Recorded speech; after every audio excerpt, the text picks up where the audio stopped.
السلام علیکم ورحمۃ اللہ وبرکاتہ۔ اعوذ باللہ من الشیطان الرجیم۔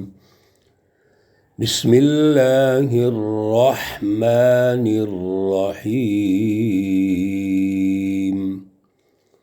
انہ فکر وقدر فقتل كيف قدر ثم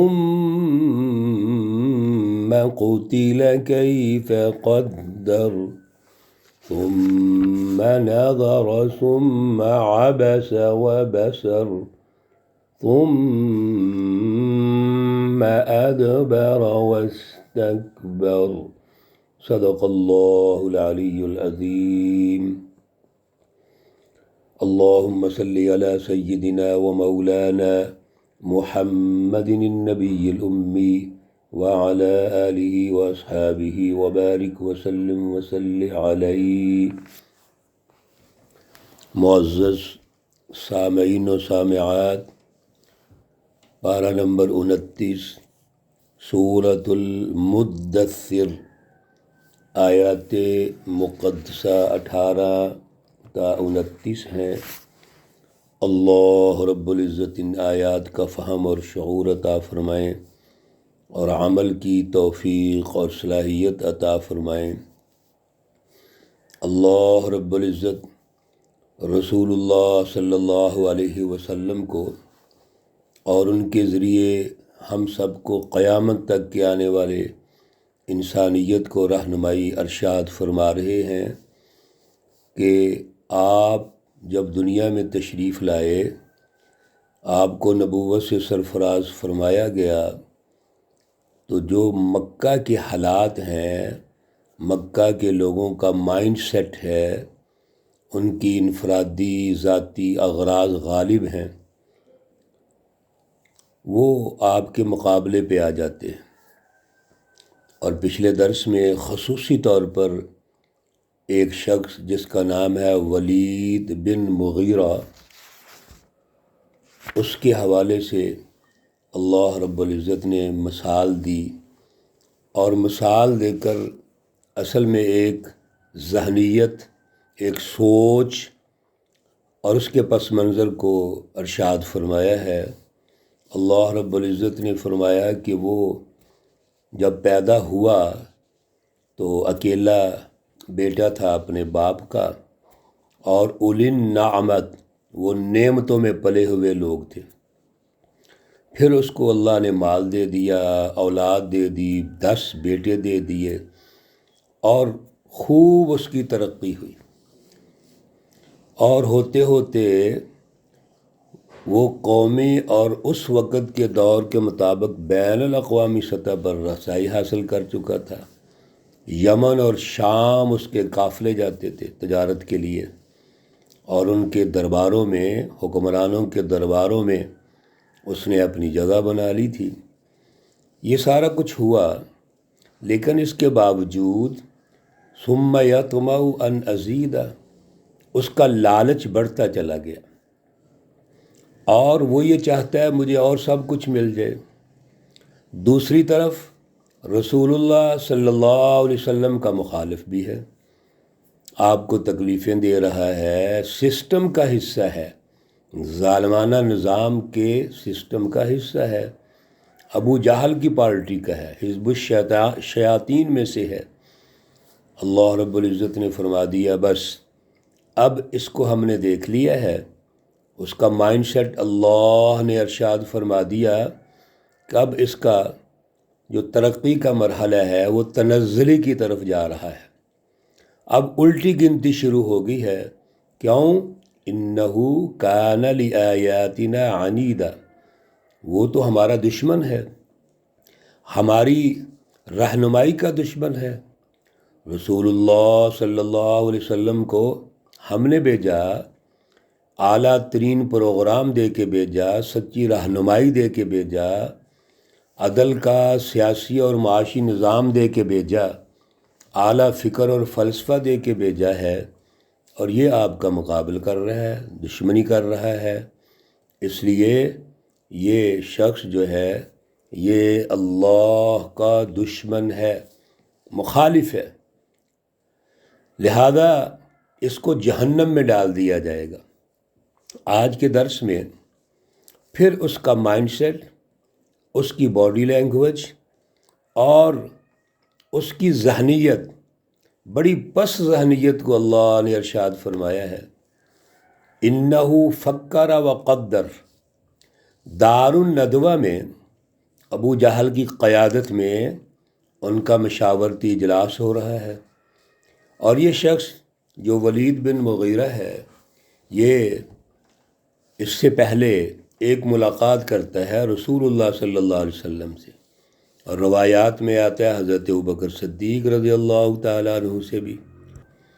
اس ملاقات میں جب اس نے رسول اللہ صلی اللہ علیہ وسلم کی گفتگو سنی، حضرت ابوبکر صدیق کی گفتگو سنی، قرآن پاک سنا، تو اس کے دل میں یہ ایک یقین پیدا ہوا کہ یہ کوئی جادوگر نہیں ہے۔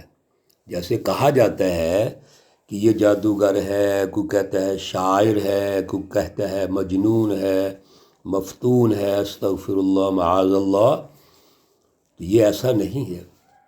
اب یہ ولید بن مغیرہ جو ہے اس مشاورتی اجلاس میں موجود ہے، وہاں پر گفتگو ہو رہی ہے کہ محمد صلی اللہ علیہ وسلم کو کیا کہا جائے، اس کو کیا عنوان دیا جائے، اس نے تو پریشان کر دیا ہمیں۔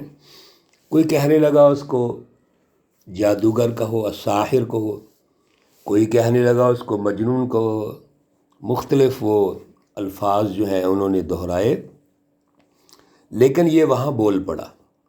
یہ کہنے لگا کہ سچی بات تو یہ ہے کہ ہم نے بڑے بڑے حکمرانوں کو دیکھا ہے، درباروں کو دیکھا ہے، حالات اور واقعات کا جائزہ لیا ہے، یہ محمد صلی اللہ علیہ وسلم ایسے نہیں ہیں۔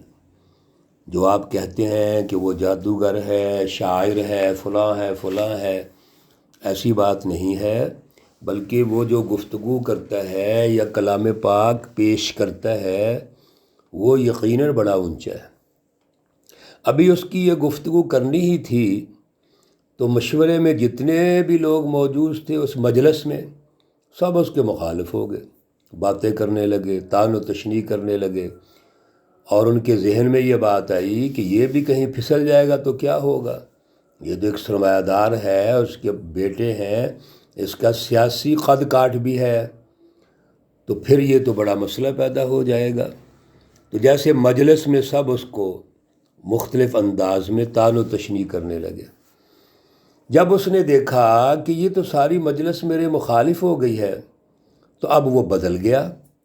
اس کی تبدیلی، اس کی باڈی لینگویج، اس کی سوچ، اس کا اس وقت کا جو حالات ہیں اس وقت کا بیانیہ اللہ رب العزت ارشاد فرما رہے ہیں، سنیے۔ اور جب آپ اس بیانیے کو سنیں گے تو آج کے دور میں بھی ایسے ہے، لوگ بولتے ہیں، ان کے چہروں سے، ان کی باڈی لینگویج سے، گفتگو سے آپ اندازہ کریں گے کہ ان کے اندر کتنا کفر، شرک اور منافقت ہوتی ہے۔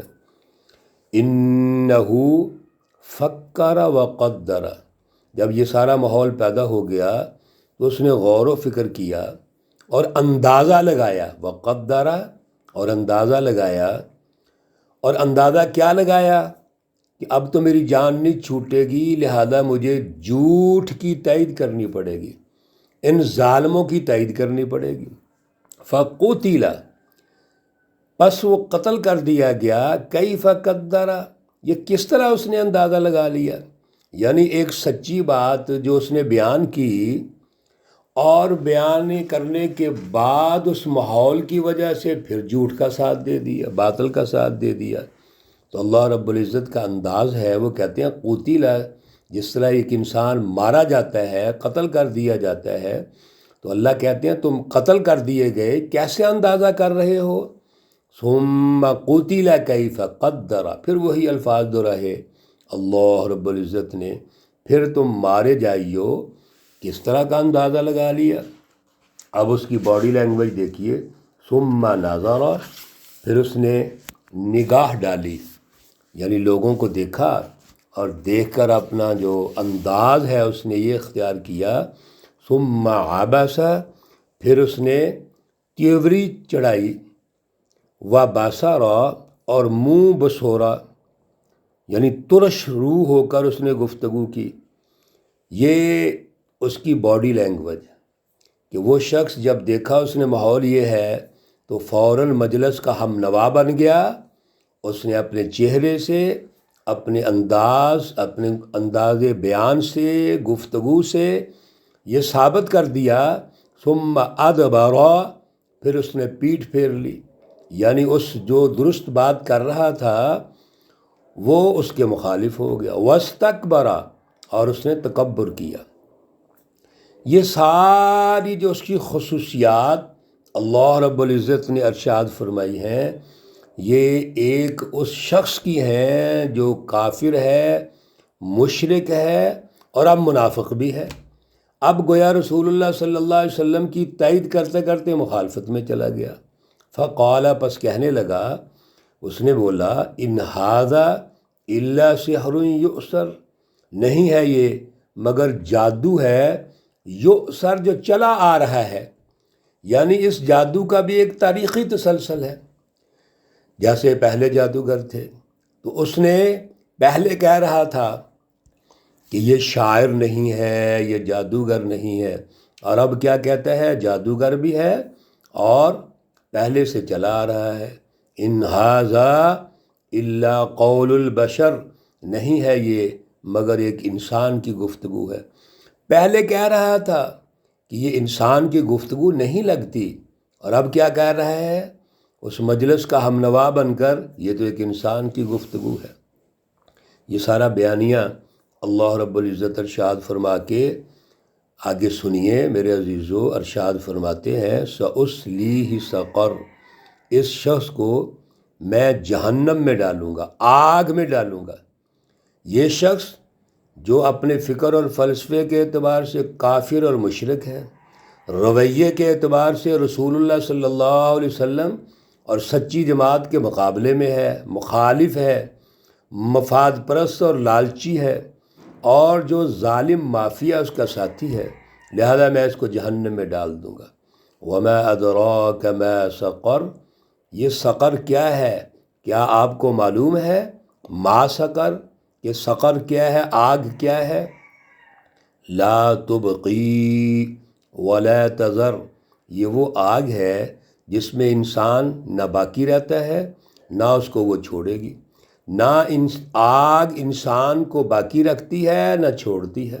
آگ میں ایک انسان کو ڈال دیا جائے اور وہ جل رہا ہے، مر بھی نہیں رہا، کسی کو قتل کر دیں آپ، گولی مار دیں، تلوار مار دیں، وہ ختم ہو جائے گا، لیکن یہاں اس کی باڈی جل رہی ہے، اور جل جل کے وہ راکھ ہو رہی ہے لیکن مر نہیں رہا۔ وہ کتنی تکلیف ہے، لا تبقی ولا تذر، نہ اس کو باقی رکھتی ہے نہ چھوڑتی ہے۔ لواحۃ للبشر، یہ جلا دینے والی ہے آدمیوں کو، یہ آگ جلائے گی ان لوگوں کو، ان ظالموں کو۔ میرے عزیزو، یہ سوچ، یہ مائنڈ سیٹ، یہ بڑا خطرناک ہے۔ اللہ رب العزت اس کی مثال کے ذریعے سے ہماری تربیت کر رہے ہیں۔ ایک تو سچی جماعت کا ساتھ دو، جھوٹوں کا ساتھ مت دو، اور وہ انداز بیان، گفتگو جو جھوٹوں کا ہے، جو 2 نمبر لوگوں کا ہے، چہرہ اور باقی باڈی لینگویج، اس سے بچو، یہ درست نہیں ہوتا۔ اللہ رب العزت ہمیں اعلیٰ شعور اور فہم عطا فرمائیں۔ اللہ رب العزت تمام بیماروں کو شفاء کاملہ عاجلہ مستقرہ عطا فرمائیں۔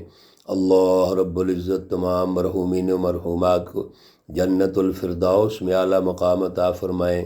ربنا تقبل منا انك انت السمیع العلیم وتب علینا انك انت التواب الرحیم، وصلی اللہ تعالی علی النبی الأمی محمد وعلى آلہ واصحابہ اجمعین برحمتک یا ارحم الراحمین۔ السلام علیکم ورحمۃ اللہ وبرکاتہ۔